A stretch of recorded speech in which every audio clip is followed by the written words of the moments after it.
अगला सवाल अनिल सर आपसे है कि भाजपा लंदन में राहुल गांधी के दिए बयानों पर हमला तो कर ही रही है और उन्हें देश विरोधी बताकर उनसे माफी मांगने की भी बात लगातार कर रही है।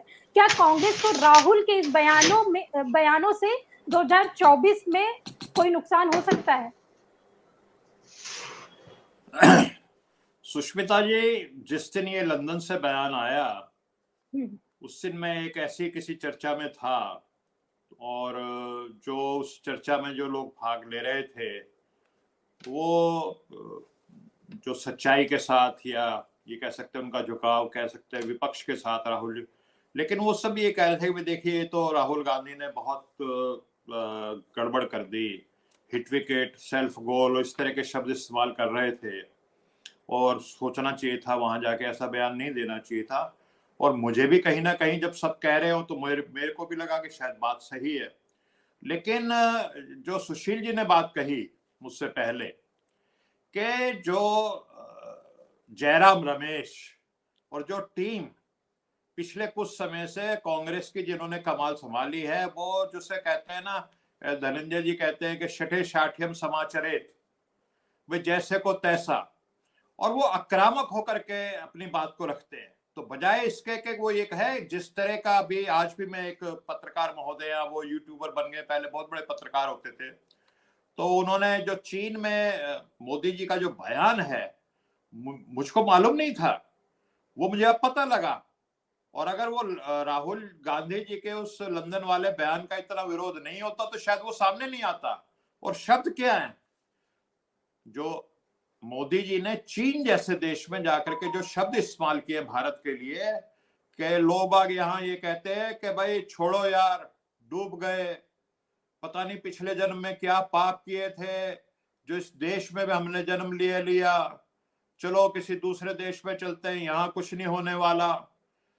चीन जैसे देश में जो सबसे बड़ा दुश्मन, जिसको मैं समझता हूं कि पाकिस्तान से भी बड़ा दुश्मन है हमारा, जिसने हमारे पवित्र शिव पार्वती के निवास स्थान पे कैलाश पर्वत मानसरोवर लेक पे कब्जा कर रखा है, तो बजाय उस बात के कहने के वहां जाकर के इस तरह से बात करते, मेरा तो सर जो है वो शर्म से झुक गया।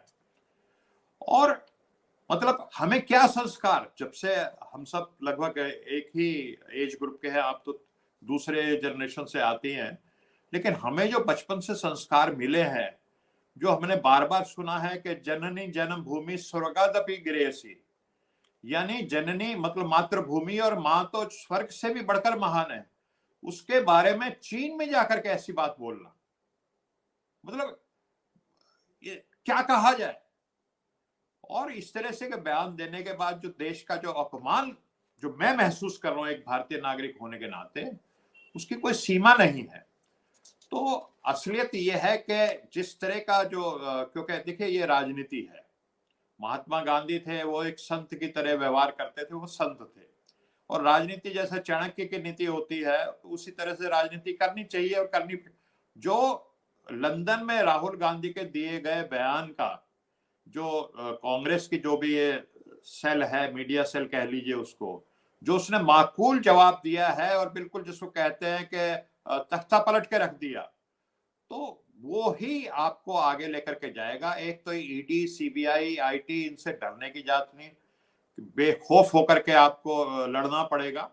और एक जो कुप्रचार है उसका माकूल जवाब देना पड़ेगा, और यही राहुल गांधी कर रहे हैं। इसलिए आपने देखा पिछले साल 6 महीने से जो कांग्रेस के लिए लोगों के, आम जनता के मनों में भी कांग्रेस के प्रति लगाव बढ़ता जा रहा है। राहुल गांधी की जो निजी लोकप्रियता है वो निरंतर बढ़ती जा रही है, और यही एक नीति है जिसपे चल करके लंबे समय तक आगे वो काम चलेगा। और इसकी वक्त की जरूरत भी है, क्योंकि जिस तरह से अर्थव्यवस्था और जिस तरह से अडानी का कांड और उसकी प्याज के छिलके की तरह रोजाना नए नए रिवीलिंग्स हो रही हैं, नई नई चीजें निकल करके आ रही हैं, और ऐसा भी सुनने में आ रहा है कि कुछ विदेशी लोग भी उस पार्टनर बने हुए ऐसी कंपनी के जो हमारी देश की सुरक्षा के लिए काम करती है, जो रडार और मिसाइल के ऊपर काम कर रही है। तो ये भी डर रहता है कि कहीं ऐसा तो नहीं है कि हमारी जो गुप्त सूचनाएं और जो संवेदनशील सूचनाएं हैं वो तो नहीं विदेश में पहुंच जाएंगी। इस सब माहौल को देखते हुए बहुत ज्यादा आक्रामकता के साथ मुद्दों को उठाने की जरूरत है। महंगाई और बेरोजगारी तो है ही, गरीब और अमीर के बीच में बढ़ता हुआ अंतर भी है। जी सुष्मिता जी। अनिल सर, आपसे अगला सवाल है, क्या राहुल गांधी की बदलती छवि के बाद 24 में बनने वाला गठबंधन राहुल को अपना नेता बनाएगी? सुष्मिता जी, ये तो बड़ा कठिन प्रश्न है। और दूसरी बात यह है कि राहुल गांधी, जैसा सुशील जी ने भी कहा, कि बहुत ज्यादा लालायित नहीं कि मैं प्रधानमंत्री बनूं। उनको देश की चिंता ज्यादा है बजाय खुद के प्रधानमंत्री बनने की, जैसा जहां तक मैं उनको समझता हूं। बाकी राहुल को नहीं बनाएगी, राहुल को नहीं बनाएगी वो गठबंधन नेता, और राहुल बनेंगे भी नहीं, राहुल बनेंगे भी नहीं। 2004 में भी सोनिया गांधी को ऑफर दिया गया था प्रधानमंत्री बनने का, और उसके बाद राहुल गांधी को 2009 में ऑफर था, उन्होंने नहीं लिया। तो कोई ऐसे ही मरे नहीं जा रहे वाली बात है कि इतनी सत्ता की हवस नहीं है कि प्रधानमंत्री बनना है। तो लेकिन जो मनमोहन सिंह जी ने एक बात कही थी चुनाव से पहले, वो मुझे बार बार याद आती है कि it will be A disaster if Modi becomes prime minister of India. कहीं ना कहीं लगता है कि उनकी बात में, क्योंकि बहुत ही धीर गंभीर, बहुत कम ऐसे नेता हुए हैं, मुट्ठी भर नेता हुए हैं हमारे देश में आजादी के बाद ऐसे, वो जो अपनी गंभीरता को हमेशा बरकरार रखते हैं। और उनकी ये बात बहुत सोच समझ के उन्होंने कैलकुलेशन करके कही थी। और आज जो देश में हो रहा है, जो आप कश्मीर का आपने अभी जिक्र किया कि एक व्यक्ति घूम रहा है और वो बड़े बड़े ऑफिसर से मिल रहा है, खुफिया जो है, क्या कहते हैं, फौज के बड़े अफसरों से मिल रहा है, या और जो ब्यूरोक्रेट्स है उनसे सूचनाएं पता नहीं क्या क्या ले लिया उसने, राम जाने, ये तो अभी खुल के आई नहीं बात। और जो हमारे भाई सत्यपाल मलिक, जो छात्र जीवन से ही संघर्ष करते रहे और गवर्नर बने, और उन्हीं के कार्यकाल में धारा 370 हटी, विधानसभा भंग हुई, उनको जो Z+ सुरक्षा मिली हुई थी वो सुरक्षा खत्म कर दी गई है। अभी 2 दिन पहले ही मैं उनका एक इंटरव्यू देख रहा था, उनको Z+ सुरक्षा खत्म कर दी गई है। वो बता रहे थे कि मेरे पास अब सिर्फ एक PSO है, और वो भी होली के बाद लौट के नहीं आया। मैं आज के समय में बिल्कुल बिना किसी सुरक्षा के हूं, and I am a sitting duck for terrorist. तो क्या सतपाल मलिक भाई का क्या कसूर था? सिर्फ ये कि उन्होंने किसानों का पक्ष मोदी जी के सामने रखा, वो किसानों के लिए खुल करके बोले, और वो तो हमेशा बोलते रहे, जीवन भर उन्होंने किसानों के पक्ष में बोला है, उनसे कौन सी नई बात थी? तो इस तरह का जो सरकार का जो ये रवैया है। अच्छा, एक बात मैं और कहना चाहूँ, अब तक जितने भी कश्मीर के गवर्नर हुए हैं, एक भी ऐसा गवर्नर नहीं है जिसकी सुरक्षा हटा दी गई हो। आज तक कोई इस तरह का दूसरा उदाहरण भी नहीं है। तो सिर्फ भाई सतपाल मलिक का ही क्यों हटाया गया? इस तरह के बहुत सारे प्रश्न हैं।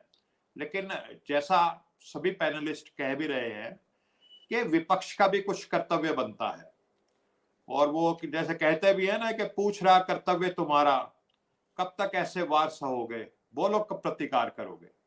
तो विषय विपक्ष को भी यूनाइटेड होकर के एक कॉमन मिनिमम प्रोग्राम, एक एजेंडा बना के, गठबंधन बना के, और देश पहले है, कौन प्रधानमंत्री बनेगा कौन नहीं बनेगा, देश रहेगा तो, और देश खुशहाल रहेगा तो सब प्रधानमंत्री हैं।